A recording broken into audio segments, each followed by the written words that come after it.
আসসালামু আলাইকুম বন্ধুরা, আমি ফয়সাল আহমেদ। আপনারা দেখছেন আমার চ্যানেল কারাটে বয় ফয়সাল। চলে আসলাম একটা নতুন ভিডিও নিয়ে। আজকের ভিডিওতে আমরা 4তম ক্লাসটি করব, অর্থাৎ চতুর্থ ক্লাস আমাদের ক্লাস নম্বর 4 কারাটে ক্লাসের আজকের ভিডিওতে আমি আপনাদেরকে শেখাবো আপার পাঞ্চ। গত ক্লাসগুলোতে আমরা মিডল পাঞ্চটা শিখেছিলাম এবং সেটা ডাউন পজিশনে শিখেছি এবং এক পা সামনে দিয়ে শিখেছি। তো আজকের ক্লাসে আমরা আপার পাঞ্চটাকে 3টা পজিশনে শিখে থাকবো। আর আপার পাঞ্চটা কিভাবে কোথায় ব্যবহার করতে হয় সবকিছু আপনাদেরকে ডিটেলসে বলবো। এই না টেনে সম্পূর্ণ ভিডিওটি দেখতে থাকুন। তো চলুন বন্ধুরা শুরু করা যাক। সর্বপ্রথম স্কিপ ব্রেক পজিশন। তো গত ক্লাসগুলোতে আমরা মিডল পাঞ্চটা শিখেছিলাম বন্ধুরা। মিডল পাঞ্চটা স্টার্টিং থেকে কিভাবে করতে হয় আমি সবকিছু শিখিয়েছি প্রথম ক্লাসে। এই দেখুন ঠিক এইভাবে করতে হতো, অর্থাৎ বডির সাথে একদম লাগিয়ে। তো আজকের ক্লাসে আমরা যেটা করতে হবে, মিডলটা হচ্ছে গলা থেকে পেট পর্যন্ত, এই বেল পর্যন্ত। কিন্তু আপারটা বলতে এই গলার উপরের অংশকে বোঝানো হয়, এটাকে বলা হচ্ছে আপার সাইড। এই আপার সাইডে যখন আপনি পাঞ্চটা করবেন, আপনার টার্গেটটা থাকবে প্রতিপক্ষের ঠিক এই জায়গাটুকু, অর্থাৎ এই কপাল থেকে নিয়ে এই জায়গা পর্যন্ত।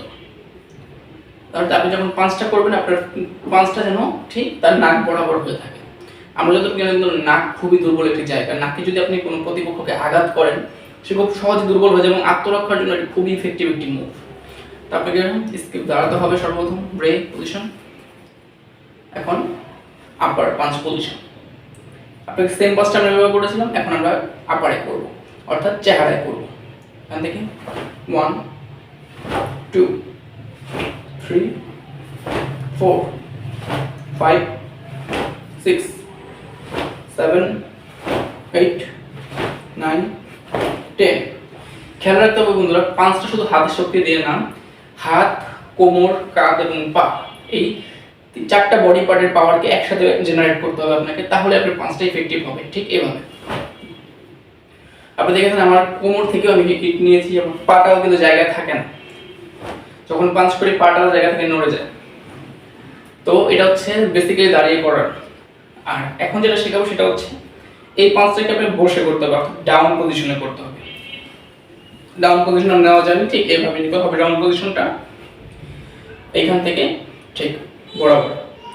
এখন প্রশ্ন হচ্ছে যদি আমি নিচে হয়ে প্র্যাকটিসটা করি, তাহলে কিন্তু নাক বরাবর পর্যন্ত আমি হাতটা পৌঁছাচ্ছে না। তো এখন আমার করণীয় কি? আসলে নিচে হয়ে প্র্যাকটিস করার উদ্দেশ্য হচ্ছে আপনার ব্যালেন্সকে বেশি করে বাড়ানো, ব্যালেন্স ইনক্রিজ করা। অর্থাৎ আপনি যদি ব্যালেন্সটা একবার তৈরি করে ফেলতে পারেন, তাহলে আপনি যে কোনো পজিশনে ফাইট করতে পারবেন। আর এই পজিশনে প্র্যাকটিস করার উদ্দেশ্য একটাই, ব্যালেন্স তৈরি করা। তো এই পজিশনে প্র্যাকটিসটা খুবই জরুরি। এই পজিশনে থাকতে হবে, ফেস বরাবর টার্গেট, আপনি আপনার ফেস বরাবর রাখবেন, তাতেই হবে। 1 2 3 4 5। তো এই পাঁচটা সেম টু সেম ভাবে আপনাকে অনেকগুলো করে প্র্যাকটিস করতে হবে। আমি সব ভিডিওতেই বলে থাকি, আপনি যে কোনো জিনিস যদি অল্প কিছু দিন প্র্যাকটিস করে ছেড়ে দেন, তাহলে কিন্তু কোনো কাজ হবে না। আপনাকে প্রচুর পরিমাণে প্র্যাকটিস করতে হবে। তো এখন আমরা যেটা করব, সেটা আপনি ফাইট চলাকালীন কাজে লাগাবেন। কিভাবে এটা দেখেন। আপনি যখন দাঁড়াবেন, এখান থেকে বাম পাটা সামনে দিতে হবে আপনাকে। বাম পাটা সামনে দিয়ে ঠিক পিছনের হাতে অথবা এই সামনের হাতে আপনি পজিশন নেবেন, পিছনের হাতে পজিশন থাকবে। 1 2 3 4 5। তো ডান পাটা যখন সামনে দিবেন, তখন সেম থাকবে কাজটা। এখান থেকে 1 2 3 4 5।